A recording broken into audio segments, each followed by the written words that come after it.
Thank you.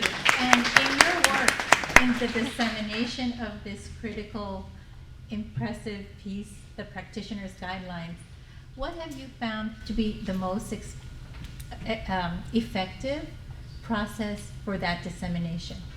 I know you have, you and your team who are here have done amazing work, because it is an impressive, it's a website, it is professional development, the kind that we're talking about now, but it's also about building the capacities of educators across the state at all these different, in all these different dimensions of the work. What would you say has been some key points in that dissemination of that critical piece of work in this state?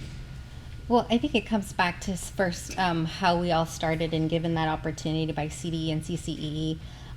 Myself, my background, having been a school psychologist many moons ago, a principal, and been a director of special education, and then through the SELPA, knowing that relationship. So one of my esteemed colleagues, Lupita Lynn Rubio, is here with me, and she's an EL expert in my eyes, many, and knowing that this work had to be done by modeling. So as a special educator, we also have on our group Vanessa Lopez, who is, again, all things assistive technology, special education teacher.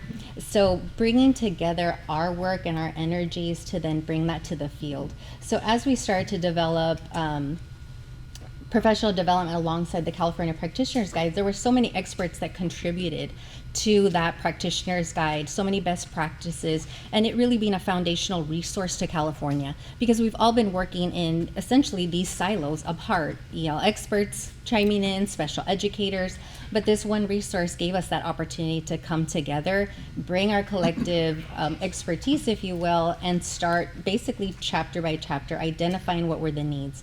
Some of the higher level needs, as noted, and some of the things that were discussed earlier, are those identification concerns regarding over and under identification, assuring that we're talking about pre-referral systems and what does that look like. How are we looking at data?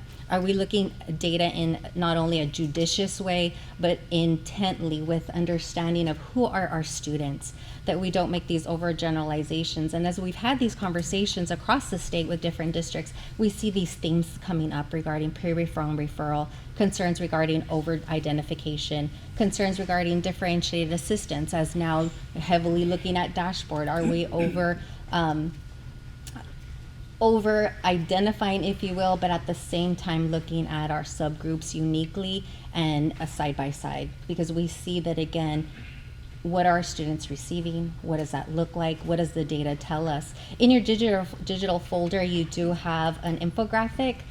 We don't have time to review it, but you do have an infographic in your digital folder with some of those questions regarding identification, review of data, consolidating that data. Oh, I'm not quite loud enough. No, I think it might be the mic. So in your digital folder, there is a systems approach infographic that I created alongside with my team not too long ago, and it gives you some of those high leverage questions to think about as you look at data, whether it's from an LEA perspective or if it's from your school site perspective, disaggregating and detangling that data.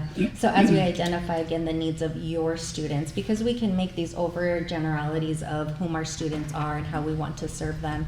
But as we look at it from a systems approach, how we all contribute to that system is very important. So we look at it from pre-referral to assessment, when we also identify then reclassification. How do we approach that? What does that look like? Are students afforded those unique abilities to receive universal tools, designated supports, accommodations, for then, again, to show what they know? Are the assessments truly applicable and assessing students adequately and with validity?